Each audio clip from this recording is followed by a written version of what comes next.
সাব্বাহা লিল্লাহি মা ফিস সামাওয়াতি ওয়া মা ফিল আরদ, আসমান আর জমিনে যা আছে এই শুকর আর তাসবিহ আদায় করে কার? তিনি সেই সত্তা। আখরাজাল্লাযীনা কাফারু, কাফেরদের বের করে দিলেন, বনু নাজির গোত্রের মানুষদেরকে বের করে দিলেন।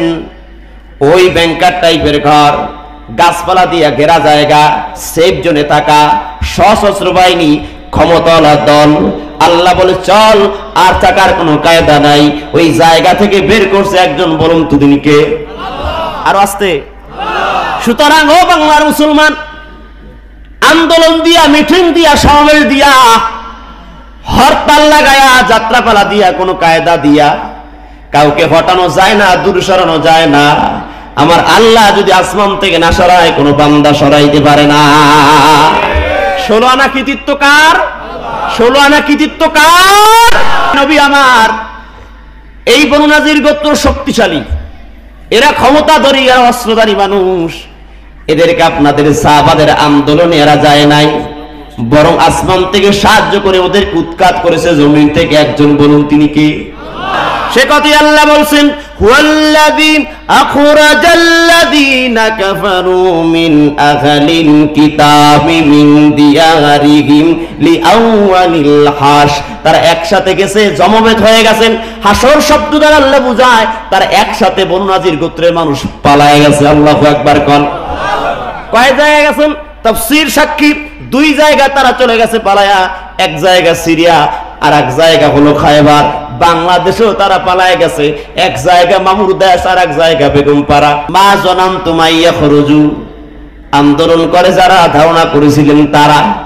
আমাগো আন্দোলনে এই এত বড় বনু নাজির গোত্রের মানুষ, সশস্ত্র যোদ্ধা, এরা ক্ষমতাধারী, টাকাওয়ালা, এবং এদের ঘর সেফ জোনে। আমাগো এতগুলো সাহাবী, ছোট্ট ছোট্ট মানুষের আন্দোলনে এরা পালাবে না, যাবে না। কথা কন না কেন? কারণ যেই জায়গা হাত দেব ওই জায়গায় আমার দলের লোক আছে না নাই? যেই বাহিনীতে হাত দেবে একটানা 15 নাম্বার পর্যন্ত আমার দলের মানুষ নাই, বুঝি? কথা কন না কেন? যেমন কায়দায় দেশটাকে এত সুন্দর করে জালের মতো সাজায় রাখছি, যেই গ্রহে হাত দেন, যেই পদে হাত দেন, যেই মন্ত্রণালয় চলে যান, যেই বাহিনীতে যান, আমগো দলের মানুষ আছে না নাই? অজন্নু, তার ধারণা করেছিল এই পিসি পাসার আন্দোলনে আমগো কিছু হবে না। কিন্তু কোরআন বলছে, গোলাম শোনাম, সেই বনে নাজির গোত্রের মানুষেরা ধারণা করছিল এই সাহাবীদের কোন আন্দোলনে ওদের 2-4টা মানুষের ওই তীর, ধনুক আর খেজুরের কঞ্চি বা ডাগাজা বলেন, ওদের যে কাণ্ড আছে, ওই দিয়ে আঘাত করলে আমাদের কিছু করতে পারবে না। আমরা হচ্ছে সশস্ত্র যোদ্ধা, আমাদের কিছু করতে পারবে না। অজন্য ওরা ধারণা করছিল আমাদের কিছু করবে না। কিন্তু কোরআন বলছে, ওদের ধারণা যখন এমন হয়ে গেলাম, কিছু হবে না, আন্দোলনে কিছু করতে পারবে না, রক্তের হোলি খেলা শুরু হয়ে যাবে রাতের বেলা, দিনের বেলা রাস্তা পরিষ্কার হয়ে যাবে, রক্তের ঘেরানো থাকবে না। আস্তে করে কোন, আস্তে করে কোন।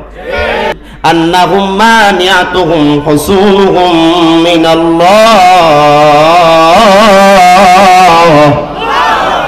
কিন্তু ওদের যে ষড়যন্ত্র, ওদের যে চিন্তা চেতনা, আল্লাহর আযাব আর গজব এমন জায়গা থেকে হঠাৎ করে আসলো, ওদের সেই দল, ওদের সেই বাহিনী, ওদের আপন লোকেরা ওদেরকে বাঁচাইতে পারে না। ঠিক কি না? যারে আপন করে, ভালোবেসে, আদর করে, যেই লোকটারে ভালোবাসা আদর করে নিজের দলে রাখলাম, ক্ষমতায় নিজে বসাইলাম, সে বলছে আর থাকা যাবে না। সুনুহুম মিনাল্লাহ, অনাকাঙ্ক্ষিতভাবে ওদের ধারণার বাহিরে এমন আযাব চলে আসছে, আল্লাহর সাহায্য চলে আসছে, ওদেরকে আর বাঁচাতে পারলো না। 45 মিনিটে তারা বললো তাই যাওয়ার আগে একটু ভাষণ দিয়ে যায়। জীবনে বহু চাপা দিছে, আর চাপার জোর দেওয়া যাবে না।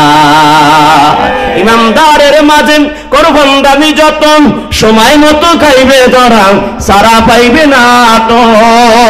তোমার ইমানের মাঝে আছে মুনাফিকের জয়। এই কান্নার গোলাম আমি, এই তো পরিচয় আমার, এই তো পরিচয়। বলুন আমরা কার গোলাম? আর জোরে বলুন কার গোলাম? وَقَذَفَ فِي قُلُوبِهِمُ الرُّعْبَ, তাদের অন্তরে আমার আল্লাহ আমার আল্লাহ, আমার আল্লাহ এমন ভয়, এমন ভীতু সন্ত্রস্ত করে দিলেন, এমন ভয় তাদের হৃদয়ে দিয়ে দিলেন। শুধু 2 বোন নয়, তাদের প্রত্যেকটি কর্মীর হৃদয়ে ভয় দিয়েছেন কে? আর বলেন কে? শুধুমাত্র বনু নজির নয়, শুধুমাত্র তাদের নেতা নয়, প্রত্যেকটি কর্মী, প্রত্যেকটি সদস্যের হৃদয়ে ভয় ঢুকিয়ে দিয়েছেন একজন। চিল্লা বলুন তিনি কে?